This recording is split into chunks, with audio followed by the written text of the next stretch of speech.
Bonjour à tous. Bonjour.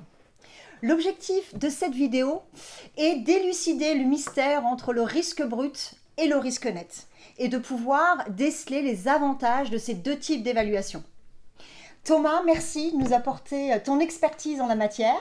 Avec plaisir, Audrey. Alors voyons d'abord ce risque brut, risque net au travers d'un exemple lié au loisir. On va prendre l'escalade ou la grimpe.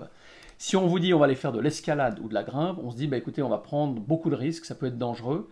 Et comme on le voit sur cette image, on pourra faire une chute, on pourra avoir des cailloux qui nous tombent sur la tête, etc. Donc ça peut être un risque vraiment important. Mais imaginons qu'on a suivi une formation de grimpe, on a fait un contrôle des cordes, donc on a contrôlé les cordes, on n'a pas une corde, mais on en a 4. On se dit qu'on ne va pas aller au-dessus de 2 mètres du sol, on va mettre un casque, etc., comme on le voit sur cette image. Donc là, on se dira, mais on ne prend plus tellement de risques. Donc on voit qu'on a un risque brut et on a un risque net grâce à des moyens de maîtrise. Donc en résumé, le risque brut, c'est le risque sans les moyens de maîtrise et le risque net, c'est avec les moyens de maîtrise existants.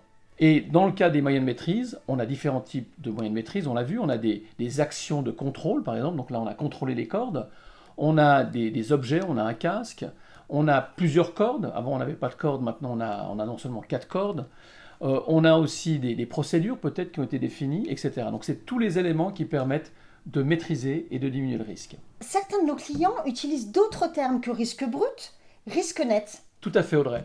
Donc certains clients nous ont parlé de risque inhérent ou risque intrinsèque.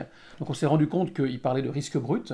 Donc c'est des risques inhérents à une activité ou des risques intrinsèques à une place de travail, à un immeuble, à une machine, etc. Et d'autres clients ont parlé de risques résiduels ou de risques présents pour parler de risque net. Donc on voit qu'au niveau du vocabulaire, ça peut parfois changer, mais il faut bien comprendre au début, se mettre d'accord sur les termes et après on peut avancer avec ce management des risques, risque brut et risque net. Alors ce que je vous propose, c'est de pouvoir illustrer avec deux exemples concrets. En entreprise, par exemple, nous avons tous un risque d'erreur dans le paiement des salaires pour les entreprises privées ou publiques. Si on ne fait rien, il y a alors là plusieurs risques possibles. L'inattention, la fraude, l'erreur humaine, pas d'alerte sur les montants importants. Donc là, l'évaluation brute est très importante.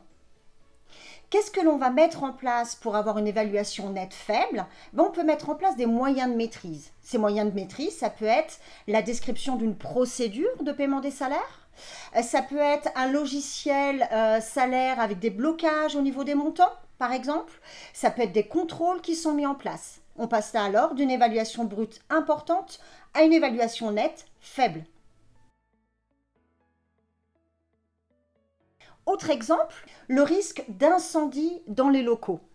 Sans rien mettre en place, l'évaluation brute est grave. Forcément, il y va de la vie des collaborateurs.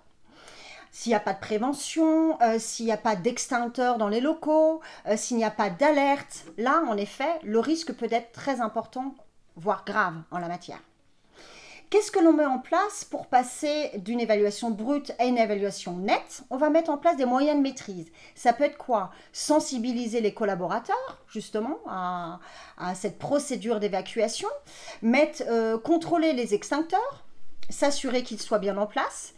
Et puis, par exemple, interdire aux collaborateurs de fumer dans les locaux. On passe là d'une évaluation brute grave à une évaluation nette faible.